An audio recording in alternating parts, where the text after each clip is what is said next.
Сәлем достар, мен сіздерге бір фильм жайында айтатын боламын.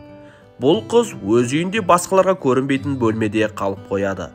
Ол басқаларды көреді, ал оны басқалар көрмейді. Және оның күйеуін басқа әйелдер пайдаланғанына куә болады. Ары қарай не болғанын кинода айтып беретін боламын. Киноның аты «Бункер». 2011 жылғы шыққан. Адриан есімді жігіт үйіне оралған сәтте өзінің ғашығы Беленнен видео үндеуді тауып алады. Ол жерде Белен одан кететінін айтып жатады. Оған ашуланған Адриан көлікке отырып барға келіп виски ішеді. Оған артында официант қызмет қылады. Оған біраз чаевые тастап кеткесін сыртқа шығып бір жігітпен төбелеседі. Адриан мас болғандықтан жерге құлап таяқ жеп қалады. Сол сәтте әлгі официант қыз келіп, оны көтеріп алып, квартирасына алып кетеді. Адриан болса жол бойы өзінің дирижер екенін айтып отырады. Солай квартираға келіп ұйықтап қалады. Адриан таңертең тұра сала кеше не болғанын ұмытып қалып. Қыз өз есімін айтып жатқанда Адриан оған қарамай жұмысына асығып кетіп қалады. Жұмысына барып нағыз профи дирижер екен. Жұмыстан соң Адриан барға оралып, әлгі қыздан кешірім сұрап, ол қыздың есімі Фабиан еді. Адриан Фабиандан бос залға шақырып, онда олар құшақтасып қалағандарын жасайды. Сосын қыз үйіне шақырып, төсекте бірге жатып, қалауларын жасап, қыз таңертең жуынуға барғанда бір қызық дауыс естиді. Оны тағы есту үшін Адриананың үйін аралайды. Онда ол отырған бір итті көріп, сосын Фабиан төменгі қабатқа түсіп, үстел үстіндегі біртүрлі суреттерге көзін түсіп салып қарағанда, Адриан келіп қалып жылдам басқаша бөлмеге алып кетеді. Бұл жерде бір гап бар секілді. Сосын екі жұп бақшада тамақтанып алады. Ал Фабиана болса жұмысқа бет алып жатқанда, есікке екі полиция келіп, Адриананың бөлімінен хабар алып барма дейді. Яғни Адрианның Белен деген әйелдің аты еді. Беленнен хабар барма дейді. Бұдан Беленнің жоғалып кеткенін білеміз. Солай екі полиция үйді тінтіп іздеп жатады. Фабиан болса қатты қорқып, Адрианның не болғанын түсіндіруін талап етеді. Адриан Беленнің басқа жігітке кеткенін айтып жұбатады. Түнге жақын қатты жаңбыр жауып, сол кезде үй ішінде роялда Адриан ойнап отырған сәтте Фабиан болса ванада шомылып жатқан еді. Тағы да бір дауыстарды естиді. Ванадағы су өзен-өзі қозғалып шошып, Адрианның құшағына енеді.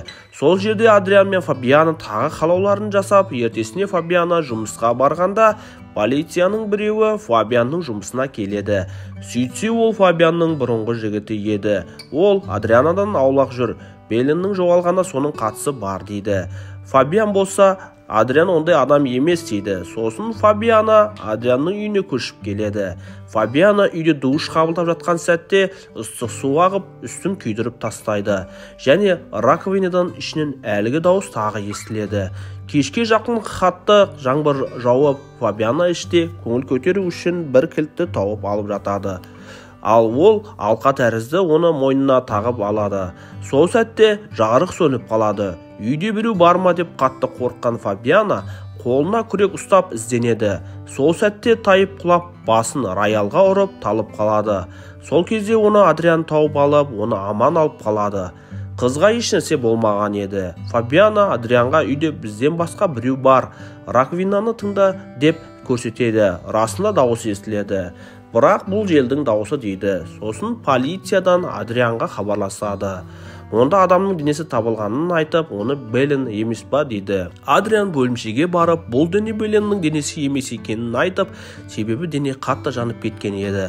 Адриан үйге оралып, Фабиананы құшақтап жатқанда, Фабиана айнаға біртүрлі күдіктене қарайды. Ал енді не болып жатқанын басынан бастап түсіндіретін боламыз. Осыдан бірнеше уақыт бұрын Адриан мен Белен екеуі велосипед айдап жүреді. Олар өте бақытты көрінеді.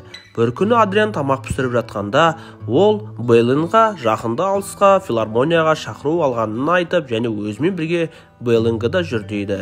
Белен оған келісіп, басқа қалаға бірге келеді. Ол жерде Адриан атақты табысты дирижер болып, көптеген жетістіктерге жетеді. Белен осы жетістіктері үшін оны қуанады. Бірде концерттен соң Адриан Вероника есімді қызбен жақын сөйлесіп жатқанын көріп қызғанып қалады. бірақ түр бермей білдірмейді. Сосын Адриан мен Беллен жаңа үйге келіп, ол жердің қожайыны Эмма әйел, яғни үлкен әйел есімді әйелмен танысып, және оның итін көріп, солай жұптар үйді қалағанша жиыстырып, кереуеттерді қалағанша ауыстырып жайғастырады.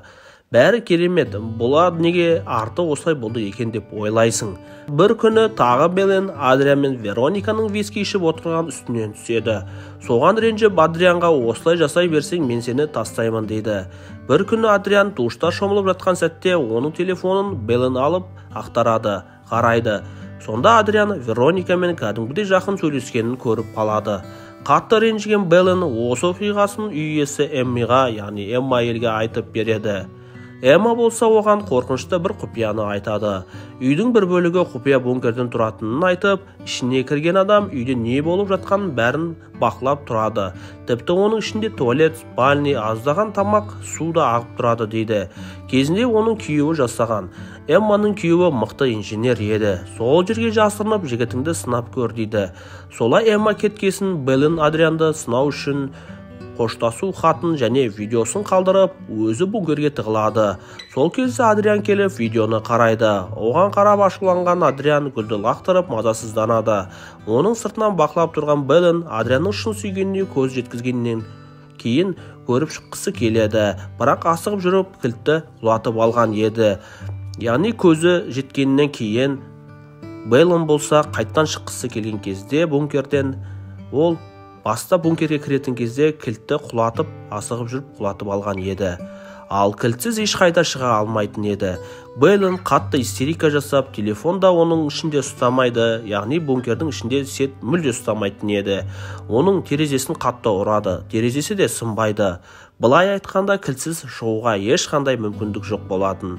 Полиция солай қызды іздеуге шығады, яғни Белленді полицияға іздеуге берілген еді. Бірақ оны еш жерден таба алмайды. Ішіндегі тамақтарды жегісі келеді, бірақ олар бұзылып кеткен. Кранның да суы да сарғайып кеткен болатын. Күндер де өтеді, бункердің жарығы да өшіп қалады. Ол трубаны тебеді, раковинадағы су солай жылжиды. Бірақ Адриан мас болғандықтан оған мән бермеген еді. Сол түні Адриан Фабиананы алып келеді. Екеуінің жатқанына куә болып, оған одан сайын іші күйеді. Сосын Беллен раковинаға барып қатты айқайлайды, трубаны тебеді. Солай ваннадағы су жылжыған болатын. Содан кейін Фабиана кілтті тауып алған болатын. Бірақ ол оны айнаға қарап тұрып, мойнына тағып алады. Фабиана бір күні аулада алма жеп жүріп, суға алма лақтырғанда, судан кішкентай толқындарды көріп түсінеді. Сосын раковинаға барып, суды толтырып тексеріп көреді. Ол жерде тағы сондай толқындар шығады. Ол солай есікті іздей бастайды. Шкаф артынан кілт салатын жерді тауып алады. Бірақ ашқысы келмейді. Себебі әдейі қайта оны ар жағында бір қыз тұрғанын біліп, себебі оның орнын басып тастайтын еді. Соны әдейі қайта жауып тастайды. Солай уақыт өтіп үйде еш нәрсе болмағандай жүре береді. Бірақ бір күні ойлана беріп, раковинаға барып тағы бір белгі бер деп айтады. Бірақ еш нәрсе болмайды. Сол күні Фабианаға детектив келіп, Адриан бұрынғы қызбен жүргенін, яғни скрипка жасайтын Вероникамен қайтадан жүргенін суретін көрсетеді. Солай Адриан екі қызды да алдаған болады. Ол жұмысындағы жас қыздардың басын айналдырып жүрген екен. Қатты өкінген Фабиана есікті ашады. Ішінде қоқысты көріп, дыбыссыз жатқан Белленді көреді. Оның қасына жақындай бергенде Беллен Фабиананы ұрып далаға кілтті алып қашып кетеді. Беллен айнаға қараса, түрі қатты әбіржіп кеткен еді. Сол кезде телефоннан үй иесі Эмманың қайтыс болғаны жайлы хабар айтылады, және үй сатылымға шығарылып қойған болатын. Осы бункерді Эмма ғана білетін. Адриан үйге оралғанда қыздардың ешқайсысын таппайды. Кілтті кереуетке қойып, айнаға Беллен мен Адрианның суретін қойып кетеді. Келесі кадрда Беллен теңіз жағасында көңілсіз отырады. Фабиана болса бункерде қалып қояды.